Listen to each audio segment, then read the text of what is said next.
storage field storage installation. And the first requirement is that the reactor related GTCC waste should be separate from spent fuel. And second is that no reaction is allowed between those components in the facility and water used in some kind of water storage facility, as well as spent fuel and reactor-related GTCC waste. And third is that human and natural threat should be considered in designing such facilities, and the combination effect of both threats should also be considered. And the facility should have emergency capability to deal with building failure as well as those threats I just mentioned. And the fourth is that the building should have the retrievability in order to retrieve those nuclear waste when we want to reprocess it. And finally, I forgot to mention that the reactor-related GTCC should be a solid form stored inside in a container, and it should have a strong leach resistance. In order to understand the complexity of the problem, we must first understand what materials are used and why those materials are used. So we begin with the fuel.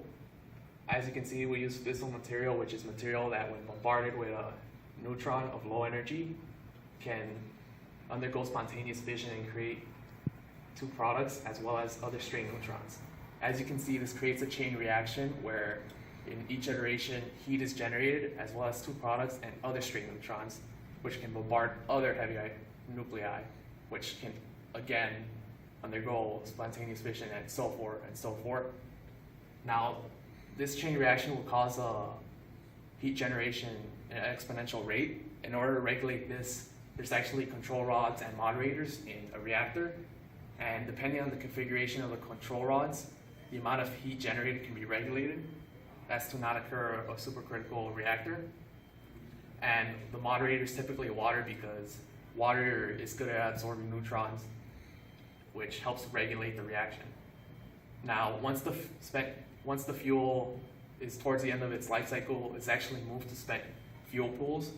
Here, they're typically under 40 feet of water, and the water is serving as a coolant to allow for the spent nuclear fuel to decay into more stable isotopes over the 5 to 10 year period that it spends there. Once it's past 5 to 10 years, it's then moved to dry cask storage, where the spent fuel is integrated into glass structures through a process called vitrification.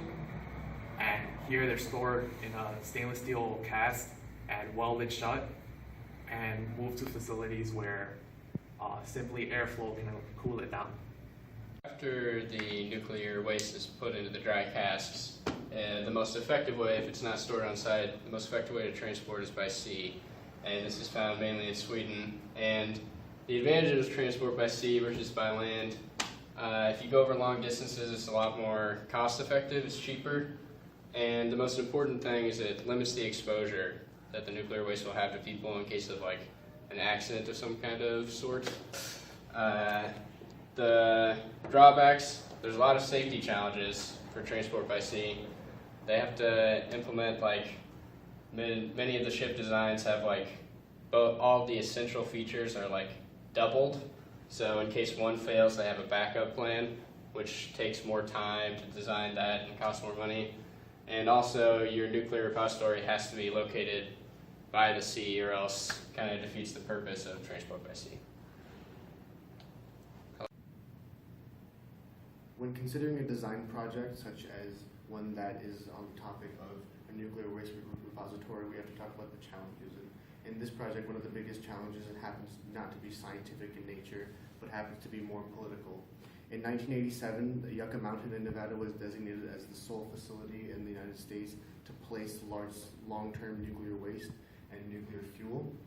In 2008, the process actually began of transporting the nuclear fuel to Yucca Mountain, but in 2010, Senate Minority Leader Harry Reid and Barack Obama dismantled the project because of cost.